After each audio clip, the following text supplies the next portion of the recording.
नमस्कार मित्रों, मैंने आप लोगों को पिछले वीडियो में एक पाश्चात्य मध्ययुगीन राजनीतिक दार्शनिक मार्सिलो ऑफ पेडुआ के बारे में बताया था। तमाम विद्यार्थी जो टीजीटी और पीजीटी की तैयारी कर रहे हैं या हायर एजुकेशन की या किसी अन्य कंपटीशन की तैयारी कर रहे हैं, उन्होंने मुझसे रिक्वेस्ट किया था कि सर संविधान के बारे में कुछ बनाइए। तो मैं यहाँ दार्शनिकों का क्रम रोक रहा हूँ और अब मैं संविधान के बारे में आपको इस वीडियो में बताऊंगा और आगे कुछ वीडियो केवल संविधान के बारे में ही चलेंगे। फिर उसके बाद जब मौका मिलेगा तो अन्य राजनीतिक दार्शनिकों के बारे में पढ़ा जाएगा। देखिए, अगर संविधान की चर्चा करें तो किसी भी देश में कोई भी व्यवस्था क्यों न हो, चाहे वो राजतंत्रात्मक व्यवस्था हो, अधिनायक तंत्रात्मक, कुलीन तंत्रात्मक या लोकतंत्रात्मक व्यवस्था कोई भी हो, व्यक्ति कोई भी शासन सत्ता पर बैठा हो, लेकिन देश को चलाने के लिए एक संविधान की आवश्यकता होती है जिसमें तमाम नियम कानून होते हैं जिनके माध्यम से शासन के अंगों के बारे में या शासन के पदाधिकारियों के बारे में या व्यक्ति राज्य के संबंध के बारे में तमाम चीजें विवेचित की रही रहती है। तो उसी संविधान, जो भारतीय संविधान बना अंग्रेजों के गुलामी के बाद, उसी के बारे में मैं बताऊंगा। चूंकि अगर देखा जाए तो इसको दो पार्ट में ये आता है, एक भारतीय राष्ट्रीय आंदोलन और संवैधानिक विकास, उसके बाद संविधान का पार्ट आता है।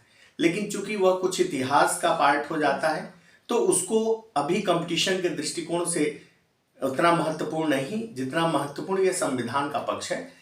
उसको भी मैं, संवैधानिक विकास को भी मैं आगे किसी वीडियो में आपको बताऊंगा। फिलहाल हम भारतीय संविधान के लिए जो संविधान सभा बनी उसकी रचना से शुरू करेंगे। उसके बाद भारतीय संविधान की विशेषता प्रस्तावना देखेंगे, फिर विशेषता देखेंगे, फिर मौलिक अधिकार, मूल कर्तव्य, नीति निर्देशक तत्व, फिर प्रधानमंत्री, राष्ट्रपति, लोकसभा, राज्यसभा और तमाम चीजें हम इसी क्रम में देखेंगे। फिलहाल आज मैं आपको, जैसा कि बोर्ड पे देख सकते हैं आप, भारतीय संविधान सभा की रचना कहां से प्रारंभ हुई इसके बारे में बताने जा रहा हूं। और मित्रों, आपसे अनुरोध है कि कुछ चीजें मैं फैक्ट्स जो महत्वपूर्ण है कंपटीशन के दृष्टिकोण से उनको बता रहा हूं। कुछ चीजें मैं लिखूंगा, कुछ चीजें मैं केवल बताऊंगा। उनको आप बाद में वीडियो को पॉज करके उसको नोट कर लीजिएगा कहीं, क्योंकि आगे आने वाले कंपटीशन में ये आपके बहुत काम आने वाला है। तो फिर मित्रों शुरू करते हैं। सबसे पहले यह आता है कि आखिर भारतीय संविधान सभा के विचार को सर्वप्रथम किसने दिया, तो इसको नोट कर लीजिएगा। अक्सर कंपटीशन में पूछता है कि भारतीय संविधान सभा के विचार को सबसे पहले एम.एन. रॉय, मानवेंद्र नाथ राय एक विचारक थे जिन्होंने सबसे पहले सर्वप्रथम भारतीय संविधान सभा का विचार प्रस्तुत किया। अब इस संविधान सभा की रचना प्रारंभ कहां से हुई, तो द्वितीय विश्व युद्ध के दौरान ब्रिटेन में चुनाव हुए। आम चुनाव जैसे हमारे यहां लोकसभा का चुनाव होता है, वैसे वहां कॉमन सभा का चुनाव हुआ, यानी प्रधानमंत्री का चुनाव।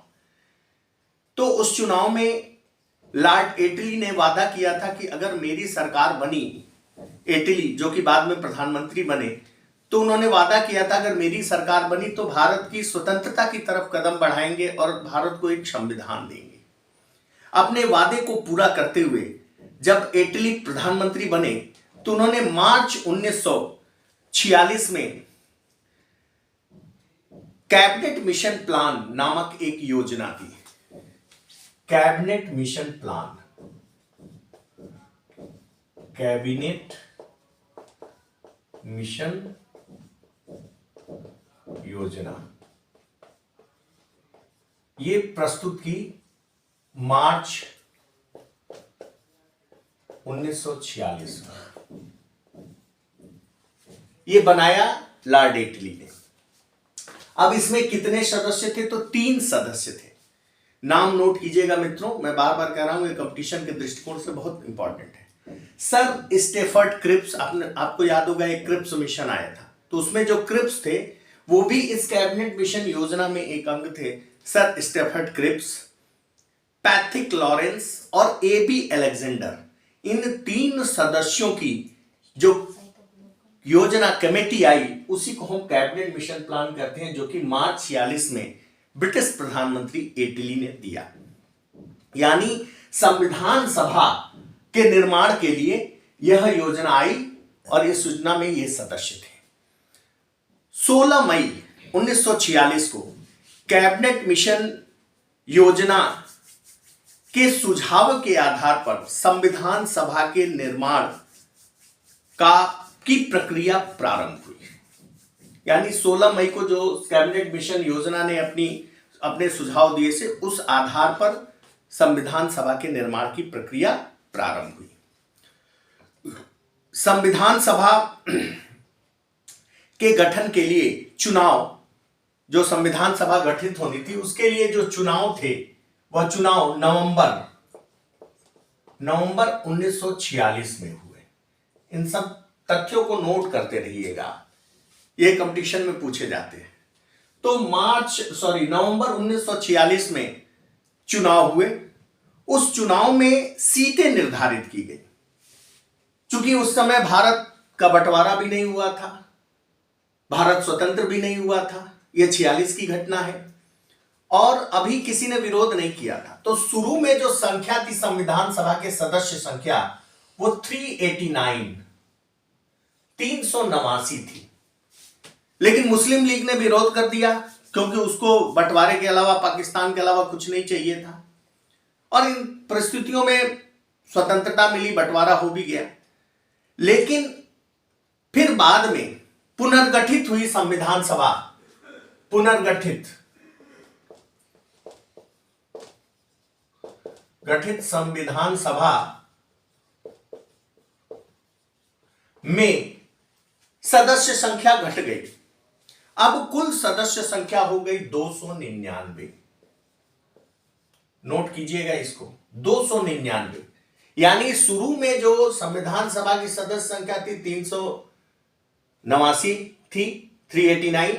बाद में जब पुनर्गठित हुई संविधान सभा मुस्लिम लीग के विरोध के बाद या भारत के स्वतंत्रता या बंटवारे के बाद, तो वह संख्या 299 की गई, जिसमें 229 ब्रिटिश प्रांत के सदस्य होने थे।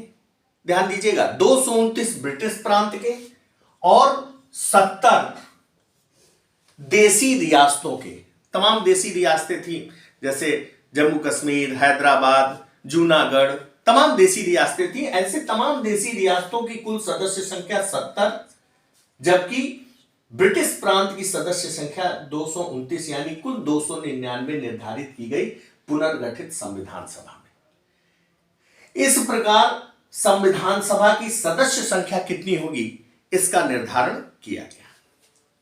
इतना आप जरूर नोट कीजिएगा मित्रों। क्यों? क्योंकि ये चीजें कंपटीशन में पूछती हैं, इनको आपको बार बार देखना पड़ेगा। तो एक जगह लिख के रखे रहेंगे तो कभी भी रिवाइज करना होगा। जैसे मैंने एम एन राय का नाम बताया, या फिर 16 मई का डेट बताया, या फिर सदस्य संख्या बताई, तो वो आपके लिए आसानी होगी।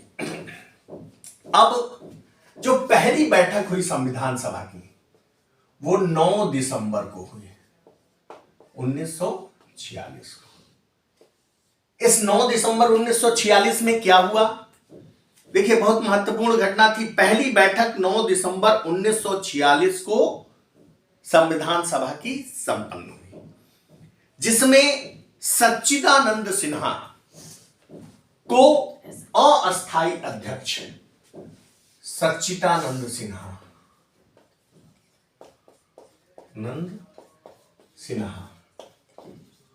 अस्थायी अध्यक्ष, यानी ये अस्थायी नहीं थे। संविधान सभा का अस्थायी अध्यक्ष इस 9 दिसंबर को पहली बैठक में बनाया गया। इसके बाद दूसरी बैठक हुई 11 दिसंबर 1946 को। डेट नोट कीजिएगा मित्रों और इसको याद कीजिएगा। बाद में अगर इस समय नहीं लिख पाए तो बाद में जब वीडियो देखिएगा तो उसको पॉज करके सुन के उसको नोट कीजिएगा। जो अगली बैठक हुई 11 दिसंबर 1946 को। इस बैठक में संविधान सभा ने डॉक्टर राजेंद्र प्रसाद को, जो भारत के प्रथम राष्ट्रपति भी बने, डॉक्टर राजेंद्र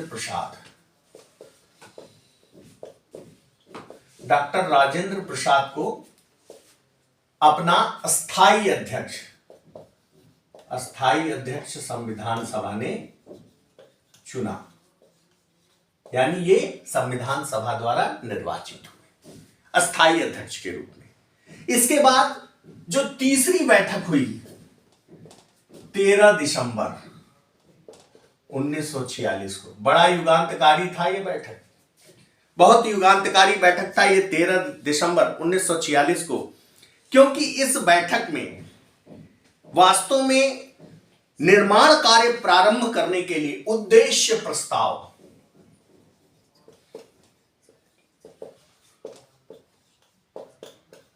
किसके द्वारा उद्देश्य प्रस्ताव? तो जवाहरलाल नेहरू, मैं यहां शार्ट में लिख रहा हूं JL नेहरू, पूर्व प्रधानमंत्री जवाहरलाल नेहरू द्वारा 13 दिसंबर 1946 को उद्देश्य प्रस्ताव पेश किया गया कि हमारे संविधान में क्या उद्देश्य रहेंगे, और वहीं से निर्माण की प्रक्रिया प्रारंभ हुई। अब इसमें एक पद की नियुक्ति की गई, संवैधानिक सलाहकार।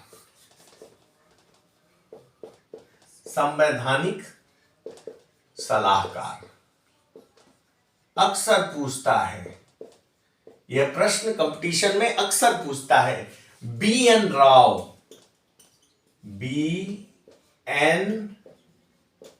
राव, इनको संवैधानिक सलाहकार बनाया गया।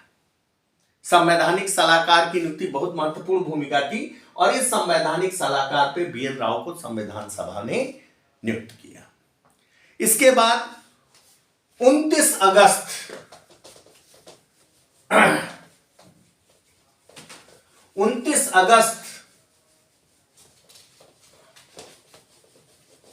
1947 को 29 अगस्त 1947 को, याद होगा ये डेट, हमेशा याद रखिएगा, स्वतंत्रता के बाद 19 अगस्त 1947 को प्रारूप समिति का गठन किया गया।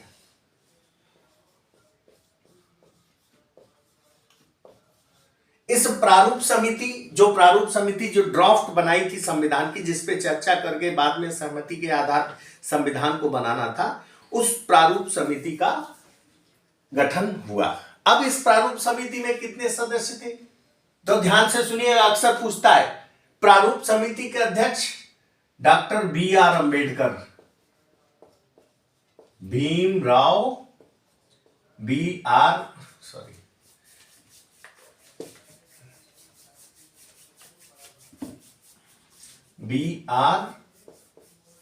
अम्बेडकर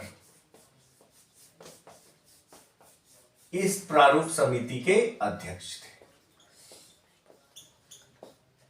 ये अध्यक्ष हो गए। इनके अलावा 6 सदस्य भी थे।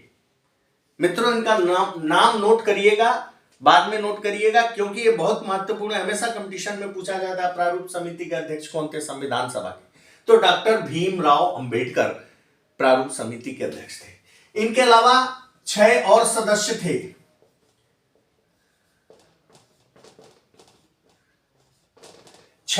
ये तो अध्यक्ष हो गए, 6 सदस्य थे। इसमें कृष्ण स्वामी अय्यर, जो दूसरे सदस्य कह लीजिए अध्यक्ष के बाद, श्री कृष्ण स्वामी अय्यर, कृष्णा स्वामी अय्यर, ये सदस्य थे। ये दूसरे सदस्य थे श्री कृष्णा स्वामी अय्यर, या अल्लादी कृष्ण स्वामी अय्यर के नाम से भी इनको जानते हैं। तीसरे सदस्य थे KM मुंशी,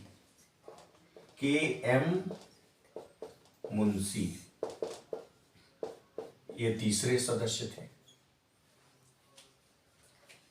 चौथे नंबर पे N गोपाला स्वामी आयंगर, श्री एन गोपाला स्वामी आयंगर, ये भी सदस्य थे। ऐसे याद कर सकते हैं, अय्यर मुंशी आयंगर, अंबेडकर अय्यर मुंशी आयंगर, यह चौथे सदस्य इस प्रारूप समिति के थे। इसके बाद पांचवा नाम आता है मोहम्मद सादुल्ला।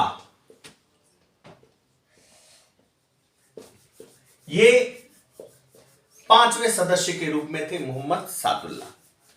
छठवें सदस्य एन माधवराव, एन माधव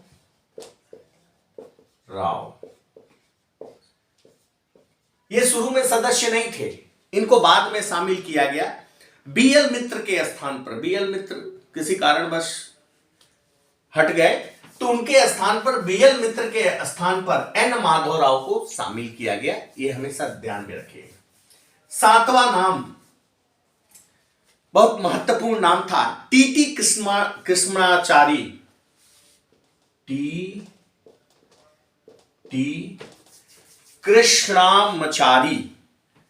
ठीक है, ध्यान से, कृष्णामचारी ये सदस्य थे। ये भी शुरू में सदस्य नहीं थे, ये बाद में बने। जब डीपी खेतान की आकस्मिक मृत्यु हो गई तो डीपी खेतान के जगह पे टीटी कृष्णाचारी को इस प्रारूप समिति में सदस्य बनाया गया। तो ध्यान दीजिएगा, ये 7 नाम हैं, जिसमें एक ये अध्यक्ष डॉक्टर भीमराव अंबेडकर और बाकी ये 6 सदस्य। ये था आपका प्रारूप समिति। देखिए, संविधान सभा आया कैबिनेट मिशन प्लान से, और कब कब क्या क्या हुआ, 9 दिसंबर, 11 दिसंबर, 13 दिसंबर। ठीक है, इन सब डेटों को याद रखिएगा। ये था प्रारूप समिति के सदस्य। अब संविधान सभा में इस प्रारूप समिति के अलावा अन्य और समितियां भी थी, एक एक करके बता रहा हूं। जैसे प्रारूप समिति आपने देख लिया, इसके अलावा अन्य और भी समितियां थी। महत्वपूर्ण समितियां तो बहुत थी, लेकिन जो महत्वपूर्ण समिति जो पूछा जाता है, तो सबसे पहले संघ शक्ति समिति, संघ शक्ति समिति। इसके अध्यक्ष, संघ शक्ति समिति के अध्यक्ष जेएल नेहरू, जवाहरलाल नेहरू। जल्दी जल्दी इसको नोट कर लीजिए, कंपटीशन में आपके काम आने वाला है।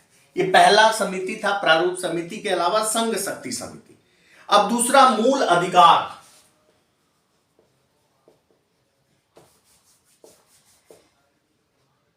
मूल अधिकार। एक समिति प्रारूप समिति हो गई थी, दूसरा संघ शक्ति समिति, इसके अलावा जो प्रारूप समिति के अलावा थी, तीसरा मूल अधिकार और अल्पसंख्यक, और अल्पसंख्यक।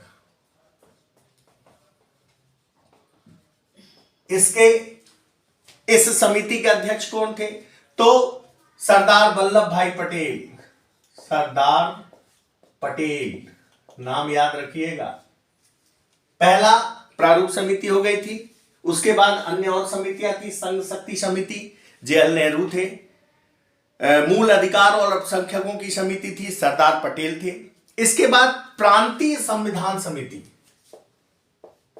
प्रांतीय, देखिए ये जितनी समितियां थी ये बहुत महत्वपूर्ण थी, कंपटीशन में पूछा जाता है। प्रांतीय संविधान समिति, इसके भी सरदार वल्लभ भाई पटेल। ये सरदार वल्लभ भाई पटेल मूल अधिकार और अल्पसंख्यक और प्रांतीय संविधान समिति के थे। इसके अलावा संघ संविधान समिति, अभी ये प्रांतीय संविधान था, अब संघ संविधान समिति, संघ संविधान समिति।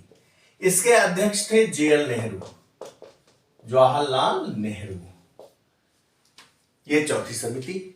पांचवी समिति संचालन समिति, यानी कौन संचालन कराएगा, संचालन समिति।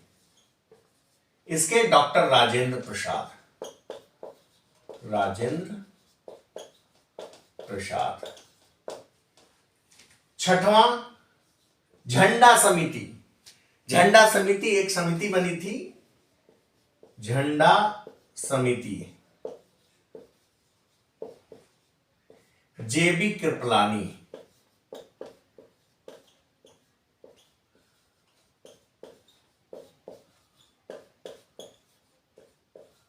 ये प्रारूप समिति के अलावा ये अन्य और समितियां थी। संघ शक्ति समिति, ध्यान से देखिए इसको, संघ शक्ति समिति, अध्यक्ष जवाहरलाल नेहरू, जवाहरलाल नेहरू।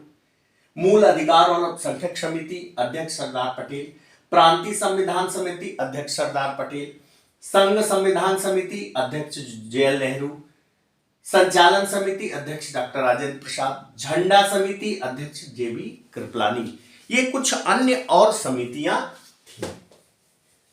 ये सब बहुत कंपटीशन में अक्सर पूछे जाते हैं कि संघ शक्ति समिति के अध्यक्ष कौन थे। ये सब चीजें महत्वपूर्ण चीजें, सब सारी चीजें तो नहीं मैं बता पा रहा हूं क्योंकि उसके लिए पूरा समय चाहिए, लेकिन जो महत्वपूर्ण कंपटीशन में पूछे जाते हैं उनको मैं बता दे रहा हूं। इसके बाद 15 नवंबर, डेट याद रखिएगा, 15 नवंबर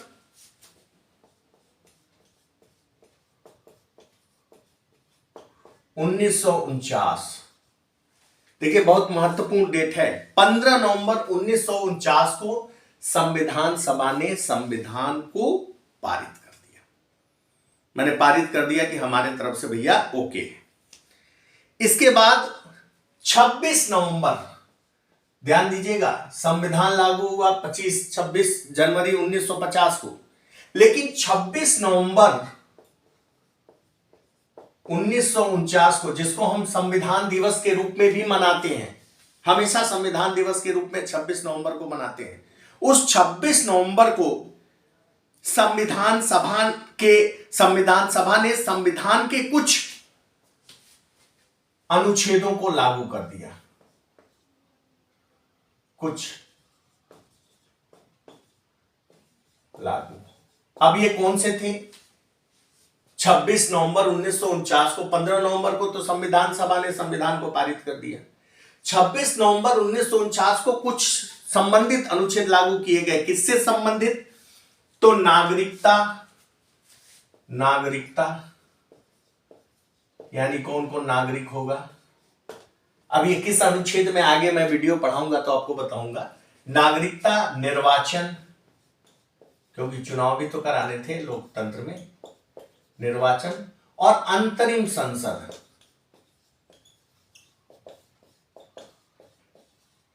ये महत्वपूर्ण 3, नागरिकता, निर्वाचन और अंतरिम संसद, ये इसकी 26 नवंबर 1949 को भी ये इससे संबंधित अनुच्छेद प्रवर्तित कर दिए गए, यानी लागू कर दिए गए।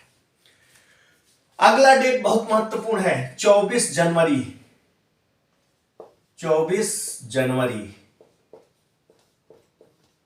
1950। बड़ा महत्वपूर्ण डेट है। 24 जनवरी 1950 को संविधान पर हस्ताक्षर हुए। संविधान पर हस्ताक्षर,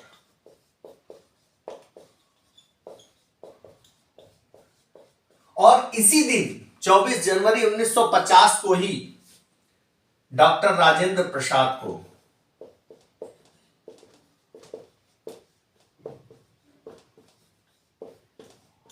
राष्ट्रपति नियुक्त किया गया। किसके द्वारा? संविधान सभा के द्वारा राष्ट्रपति नियुक्त किया गया। अभी ये निर्वाचित नहीं हुए थे, अभी नियुक्त किया गया था संविधान सभा द्वारा। बाद में इलेक्शन होते हैं, उसके बाद राष्ट्रपति का, जब लोग जनरल इलेक्शन हो जाते हैं, फिर राष्ट्रपति का चुनाव होता है, फिर राजेंद्र प्रसाद राष्ट्रपति के रूप में स्थापित होते हैं।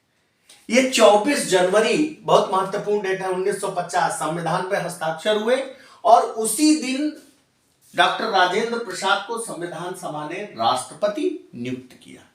इसके बाद सभी को मालूम है 26 जनवरी क्या हुआ था। 26 जनवरी को संविधान लागू। 26 जनवरी 1950 को संविधान लागू पूर्ण संविधान, ये 26 जनवरी 1950 को हो गया। अब पूछता है कि कितना समय लगा,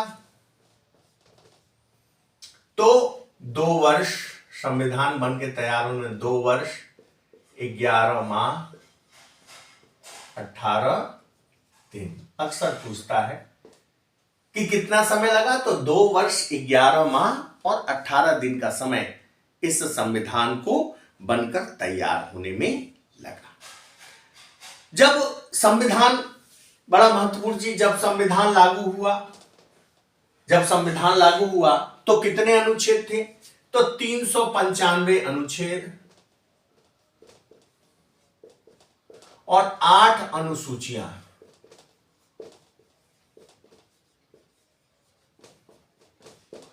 395 अनुच्छेद और 8 अनुसूचियां थी जब संविधान लागू हुआ। वर्तमान समय में लगभग, थोड़ा सा इसको देख लीजिएगा, अपडेट कर लीजिएगा, मेरी जहां तक जानकारी है 470 अनुच्छेद और 12 अनुसूचियां इस समय वर्तमान संविधान में हैं। लेकिन मित्रों यहां थोड़ा सा कंफ्यूजन है, अक्सर होता है। मूल संविधान 395 ही है, उसमें ए बी सी डी, जैसे अनुच्छेद 21 में 21 का जोड़ दिया गया, 45 में 45 का जोड़ दिया गया, तो ऐसे करके यह 470 हो रहे हैं। वैसे मूल अनुच्छेद में, मूल संविधान में अनुच्छेद 395 है। यह अनुसूची 8 थी जो 12 इस समय हो चुकी है।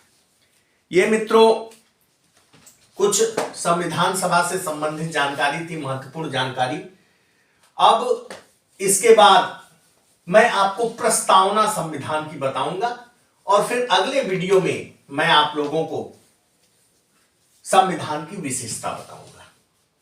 अब देखिए, संविधान की प्रस्तावना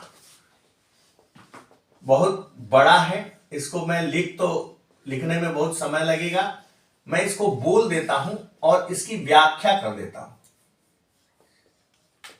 प्रस्तावना या इसको उद्देशिका भी कहते हैं, प्रिएम्बल ऑफ कॉन्स्टिट्यूशन या उद्देशिका। इसको मैं पढ़ के आपको बता रहा हूं, इसको मैं बोल रहा हूं, इसको सुन लीजिएगा। इसके बाद जब इसकी व्याख्या करेंगे तो सारी चीजें आ जाएंगी जो आपने सुना होगा, या अगर आपके पास संविधान की पुस्तक हो तो उसमें प्रस्तावना लिखा हुआ है, इसको कंठस्थ याद कर लीजिए। देखिए, संविधान की प्रस्तावना में जो पहली लाइन लिखा है, हम भारत के लोग, बड़ा महत्वपूर्ण है, हम भारत के लोग, यानी भारतीय संविधान किसी एक व्यक्ति ने नहीं बनाया और केवल संविधान सभा ने नहीं बनाया, बल्कि पूरे भारत के लोगों ने सहमति के आधार पर संविधान बनाया। यह बहुत महत्वपूर्ण है, हम भारत के लोग।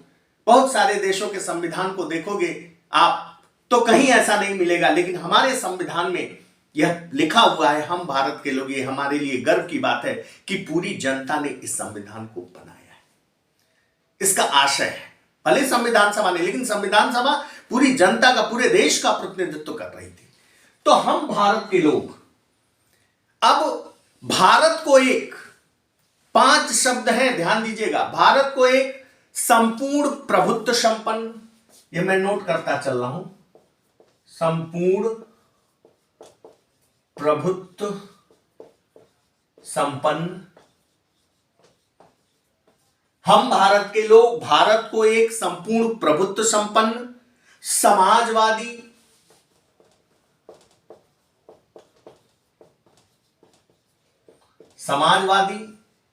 पंथ निरपेक्ष,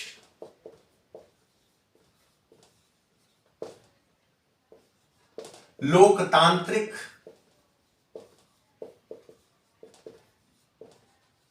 गणराज्य। इसकी चर्चा अभी इसके बारे में मैं आपको बताऊंगा। तो प्रस्तावना क्या है कि हम भारत के लोग भारत को एक संपूर्ण प्रभुत्व संपन्न, जैसा कि आप ऊपर देख रहे होंगे लिखा हुआ है, एक संपूर्ण प्रभुत्व संपन्न, समाजवादी, पंथ निरपेक्ष, लोकतंत्रात्मक गणराज्य बनाने के लिए, यानी ये 5 शब्द आ गए। अब इसके आगे देखिए, तथा उनके समस्त नागरिकों को, अब देखिए 5 शब्द आ गए, संपूर्ण प्रभुत्व संपन्न समाजवादी पंथ निरपेक्ष लोकतांत्रिक गणराज्य तथा उनके समस्त नागरिकों को सामाजिक, आर्थिक एवं राजनैतिक न्याय। बड़ा महत्वपूर्ण शब्द था, आगे इसकी व्याख्या करूंगा मैं। 3 शब्द आए, सामाजिक, आर्थिक और राजनैतिक न्याय। आगे और 2 शब्द हैं, विचार अभिव्यक्ति, विश्वास, धर्म, उपासना की स्वतंत्रता। यानी सामाजिक, आर्थिक, राजनैतिक न्याय, विचार अभिव्यक्ति, धर्म, उपासना की स्वतंत्रता, ये शब्द आ गए। इनकी व्याख्या मैं करूंगा। स्वतंत्रता, प्रतिष्ठा और अवसर की समानता, बड़ा महत्वपूर्ण शब्द था। प्रतिष्ठा और अवसर की समता प्राप्त करने के लिए, यानी उन नागरिकों को यह दिलाने के लिए, तथा उन सब में यानी उन सब नागरिकों में, उन सब में व्यक्ति की गरिमा और राष्ट्र की एकता और अखंडता, ध्यान दीजिएगा, व्यक्ति की गरिमा यानी व्यक्ति को भी नहीं छोड़ रहा, व्यक्ति की गरिमा की भी बात कर रहा है, और राष्ट्र की एकता और अखंडता, ध्यान दीजिएगा, व्यक्ति की गरिमा, राष्ट्र की एकता और अखंडता सुनिश्चित करने वाली बंधुता बढ़ाने के लिए, बंधुता शब्द आया, इसकी भी व्याख्या मैं करूंगा। बंधुता बढ़ाने के लिए दृढ़ संकल्प होकर आज अपनी इस संविधान सभा में 26 नवंबर 1949 को एदत द्वारा इस संविधान को अंगीकृत माने ओढ़ना, ओढ़ लेना, यानी इस संविधान को ओढ़ रहे हैं, अपने ऊपर इसको पहन रहे हैं। अंगीकृत करना, अंगीकृत, अधिनियमित, यानी इसके अनुसार हम चलेंगे, इसके अनुसार हम अपने जीवन का संचालन करेंगे, इसके अनुसार इसका हम पालन करेंगे। अंगीकृत, अधिनियमित और आत्मार्पित, यानी अपने आप को समर्पित, अपने आप को ही समर्पित, अपने आत्मा को समर्पित, यानी कह सकते हैं इसको हृदयंगम कर लिया, हमने अपने हृदय में इसको समा लिया। अंगीकृत, अधिनियमित और आत्मार्पित करते हैं। यह था आपके संविधान की प्रस्तावना। इसको आप लोग किताब से भी पढ़ लीजिएगा, हर एक भारतीय नागरिक को यह याद होना चाहिए। अब चलते हैं इसकी व्याख्या करते हैं। अब देखिए, बड़ा महत्वपूर्ण है। पहला, ये तो चीजें थी ही, पहली मैं शुरू करता हूं हम भारत के लोग से। वास्तव में हम भारत के लोग का अर्थ क्या है? इस संविधान का निर्माता कोई और नहीं, भारतीय ही है। हम भारत के लोगों का अर्थ है। दूसरा, संविधान की शक्ति का स्रोत भारतीय जनता है। पहला, इस संविधान का निर्माता कोई और नहीं, भारतीय है, और इस संविधान की शक्ति का स्रोत जनता है, यानी भारतीय है। तीसरा, पूरी प्रभुत्व शक्ति, यानी यह जो भारतीय संविधान बना, इसके द्वारा जो प्रभुत्व शक्ति दी गई, वो पूरी प्रभुत्व शक्ति जनता में ही निहित है। यानी जो हम भारत के लोग, इस शब्द का यह आशय हुआ कि संविधान किसी और ने नहीं, भारतीय ने बनाया है, और संविधान की शक्ति का स्रोत भारतीय है, और प्रभुत्व शक्ति अंतिम रूप से जनता में निहित है। इसका यह आशय हुआ हम भारत के।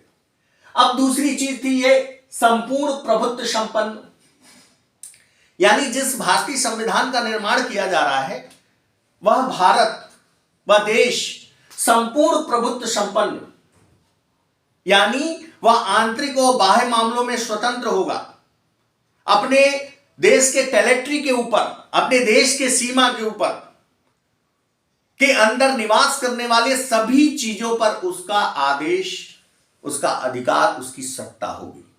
साथ ही साथ वह किसी दूसरे देश के दबाव में नहीं आए, बाह्य संप्रभुता भी उसके पास होगी। इसी का अर्थ था संपूर्ण प्रभुता संपन्न। एक चैप्टर है पॉलिटिकल थ्योरी में पढ़ाया जाता है सॉवरेंटी, संप्रभुता। कभी मौका मिलेगा तो मैं आपको पढ़ाऊंगा, तो वहां पता चलेगा कि वास्तव में इस संपूर्ण प्रभुत्व संपन्न का अर्थ यानी संप्रभुता का अर्थ क्या है। तो भारतीय संविधान की प्रस्तावना में संपूर्ण प्रभुत्व संपन्न यानी भारत संपूर्ण प्रभुत्व संपन्न है, किसी के दबाव में बाहर दबाव में आने वाला नहीं, और उसके टेरिटरी में रहने वाले सभी लोग सभी जगहों पर कण-कण में उसकी सत्ता व्याप्त है। दूसरी चीज समाजवादी। अब यहां ध्यान दीजिएगा, यह जो समाजवादी शब्द था पहले नहीं था। जब भारतीय संविधान लागू हुआ तो समाजवादी शब्द नहीं था, बल्कि 42वें संवैधानिक संशोधन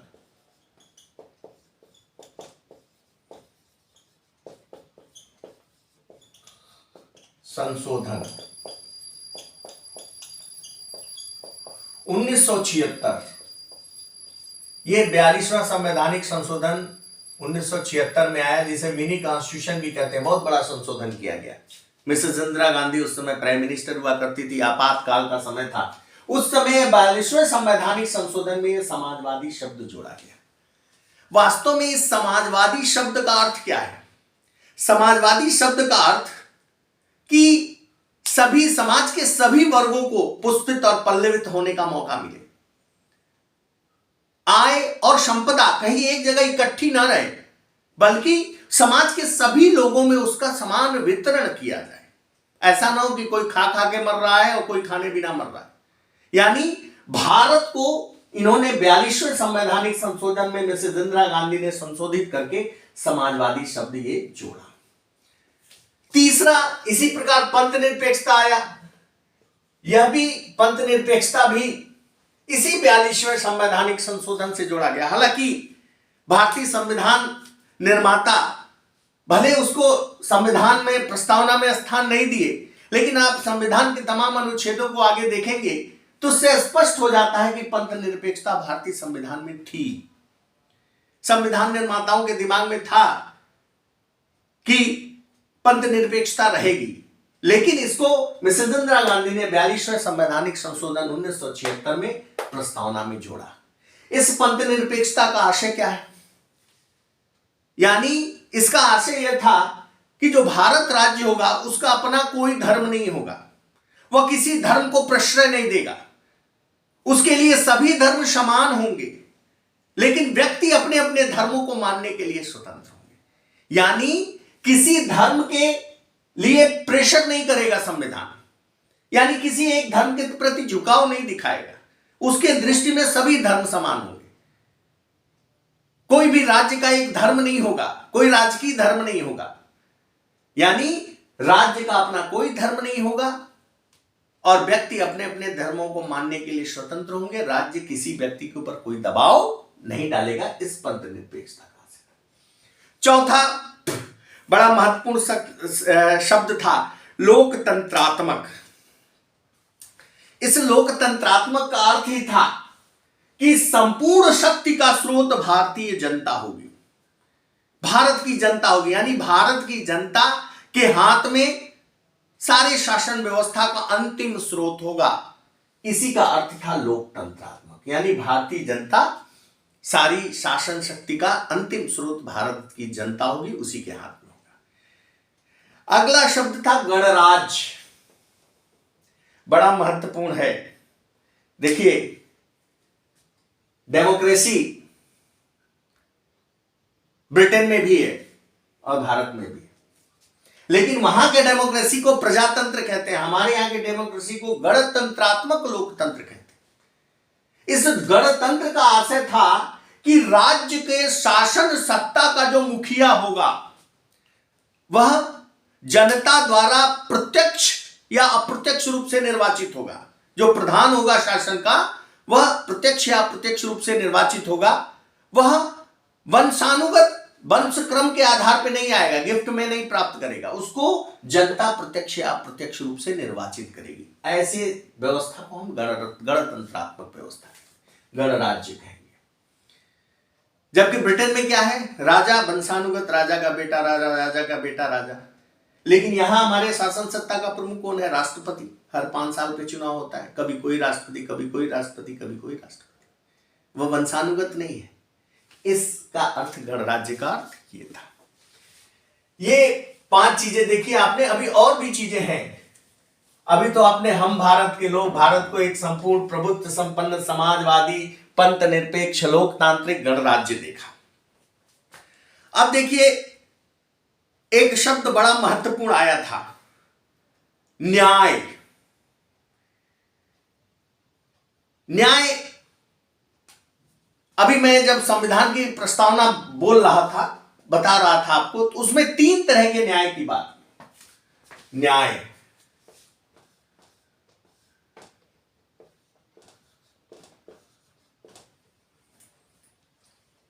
सामाजिक,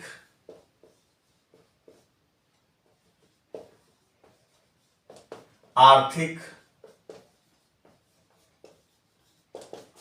और राजनैतिक।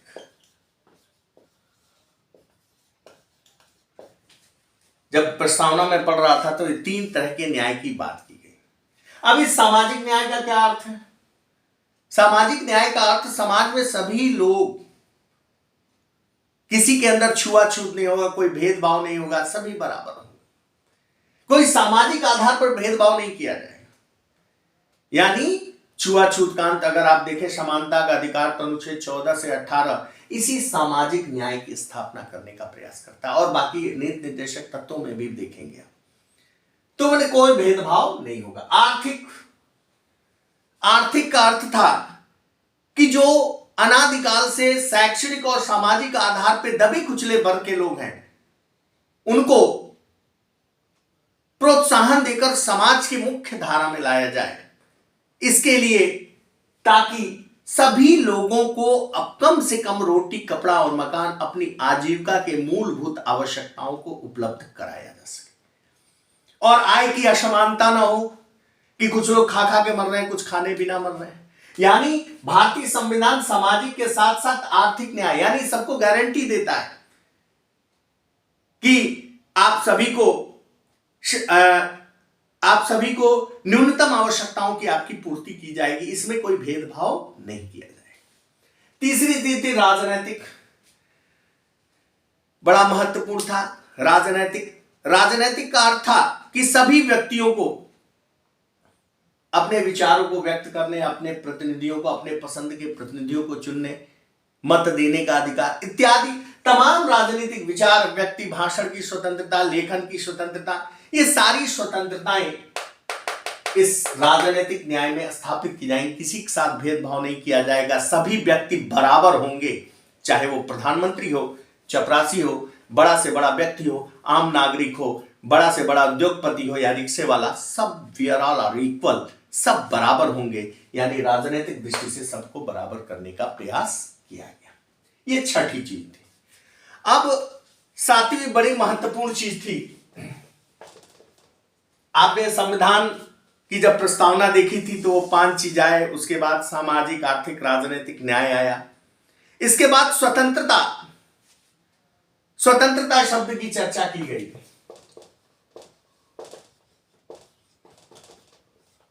अब इस स्वतंत्रता में क्या था? विचार, अभिव्यक्ति, विश्वास, धर्म और उपासना की स्वतंत्रता। विचार यानी चिंतन करने की स्वतंत्रता, अपने विचार को व्यक्त करने की स्वतंत्रता, जिसके प्रति आस्था है उस धर्म को मानने, उसकी उपासना करने की स्वतंत्रता। आप देखेंगे भारतीय संविधान के तमाम अनुच्छेदों में, अनुच्छेद 25 से 28 तक धार्मिक स्वतंत्रता का अधिकार उसमें दिया गया है। अनुच्छेद 19(1) में विचार अभिव्यक्ति की स्वतंत्रता दी गई है। तो कहा यहां कि स्वतंत्रता, किस चीज की स्वतंत्रता?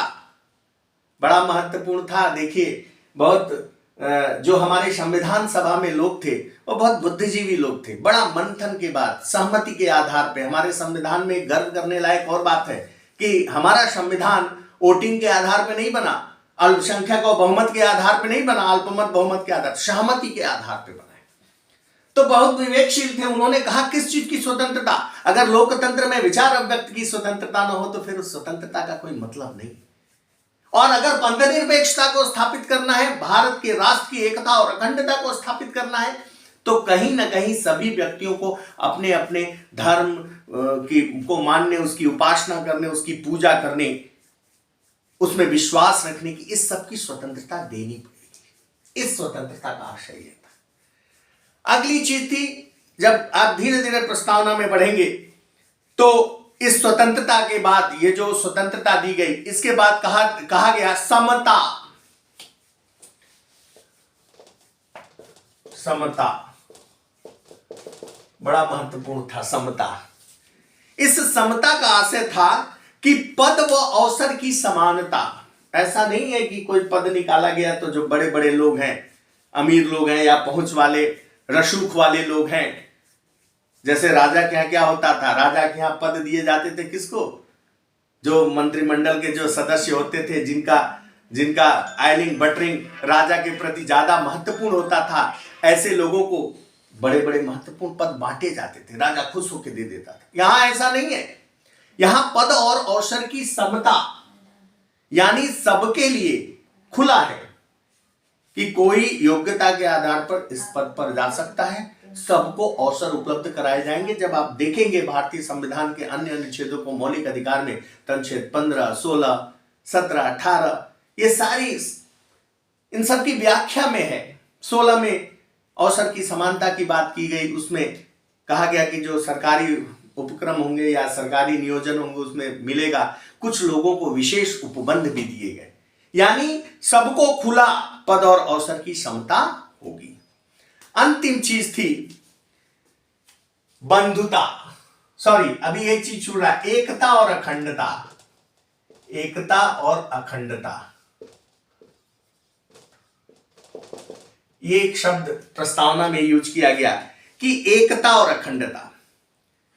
यह भी, एकता तो पहले से था, एकता भारतीय संविधान में पहले से था, लेकिन 42वें संवैधानिक संशोधन में, 42वें 1976 में हुआ था संवैधानिक संशोधन, इसमें अखंडता शब्द को जोड़ा गया।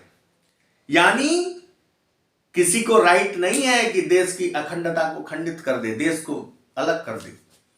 जैसे आपको याद होगा, एक बार राज ठाकरे मनसे पार्टी के महाराष्ट्र के, उन्होंने एक बार कहा कि यूपी और बिहारियों को हम बंबई में घुसने नहीं देंगे महाराष्ट्र में। तुरंत कोर्ट ने संज्ञान में लिया और ऑब्जेक्शन हुआ, उनको विधिवत माफी मांगनी पड़ी। क्यों? क्योंकि हमको पूरे देश में भ्रमण करने, निवास करने, व्यवसाय करने की पूरी स्वतंत्रता है। तो महाराष्ट्र हमसे अलग नहीं है, इसी देश का अंग है। तो कोई भी देश की अखंडता और एकता को खंडित नहीं कर सकता। यानी कहा गया ना संविधान की प्रस्तावना में, देखिए कि राष्ट्र की एकता और अखंडता को सुनिश्चित करने वाली बंधुता। अगली चीज आती है बंधुता। एकता और अखंडता रहेगी, इसको कोई खंडित नहीं कर सकता। अगली चीज थी बंधुता। बंधुता के बारे में क्या कहें, हमारी सनातनी सभ्यता, हमारा भारत देश शुरू से बंधुता का पक्षधर रहा है। बंधुता का अर्थ भाईचारा, एक दूसरे के साथ मिलकर रहने की भाव, यानी हम में कोई भेदभाव नहीं है। We all are Indian with the people of India. हम सब इंडियंस हैं, हम सब एक साथ मिलकर देश के विकास के लिए अपने कदम को आगे बढ़ाएंगे। इस बंधुता का आशय था कि सब एक साथ मिलकर इस संविधान को हम अंगीकृत, आत्मार्पित और अधिनियमित कर रहे हैं, और एक साथ मिलकर इस संविधान को हम स्वीकार कर रहे हैं। यह था मित्रों संविधान सभा की संरचना, कैसे आया, कैबिनेट मिशन प्लान से शुरू हुआ, और यह था संविधान की प्रस्तावना और उसकी व्याख्या। अब मैं आगे के वीडियो में, चूंकि बहुत लंबा वीडियो हो जाता है तो दिक्कत होती है, इसमें जो महत्वपूर्ण चीजें होंगी उनको नोट कर लीजिएगा आप, क्योंकि ये आपके कंपटीशन के दृष्टिकोण से, आप BA MA कर रहे हैं, पढ़ाई के हर दृष्टिकोण से ये आपके लिए लाभदायक है। तो चूंकि बहुत सारे विद्यार्थियों का TGT, PGT और अन्य कॉम्पिटिटिव एग्जाम है, तो उन्होंने मुझसे कहा था, तो मैंने इसकी प्रक्रिया प्रारंभ की है। मुझे आशा नहीं, पूरा विश्वास है कि आपको इस वीडियो से काफी लाभ मिलेगा, और जहां भी तथ्य होंगे उसको पॉज करके वीडियो उसको नोट कर लीजिएगा। एक और रिक्वेस्ट मैं आपसे करना चाहता हूं कि इस वीडियो को सब्सक्राइब कीजिए, अपने मित्रों से शेयर कीजिए, ताकि यह वीडियो अन्य विद्यार्थियों तक जा सके जो कंपटीशन की तैयारी कर रहे हैं या पढ़ रहे हैं, जिनको इसका लाभ प्राप्त हो सके। नमस्कार मित्रों, फिर आगे मिलते हैं।